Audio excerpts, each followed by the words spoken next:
আমরা যে যাই বলি না কেন দেশের পক্ষে আমাদের অবস্থান নিতে হবে।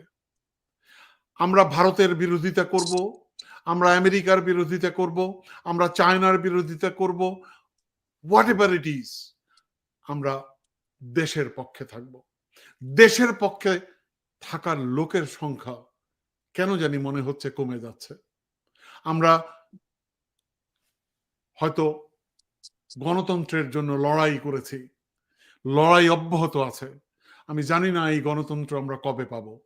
আমরা নির্বাচনের কথা বলছি, আমি নিশ্চিত না নির্বাচন আমরা কবে পাবো, আদৌ আমরা নির্বাচন পাবো কিনা। কারণ আমাদের মধ্যে আমিত্ব, সাকিব যেটা বললেন, আমরা আমাদের স্বার্থটা আগে বেশি যদি দেখি তাহলে দেশের স্বার্থ দেখার সময় আমরা পাবো না। তবে আমরা আশায় বুক বাঁধতে চাই, আমরা গণতন্ত্র প্রতিষ্ঠা করতে চাই, আমরা আমাদের ভোটাধিকার চাই, পাশাপাশি এটি বলতে চাই যে হ্যাঁ আমরা সংস্কারও চাই, অর্থাৎ আমাদের সার্বিক সংস্কার, আমাদের রাষ্ট্রের মেরামত চাই। সবকিছু আমরা অর্জন করতে চাই।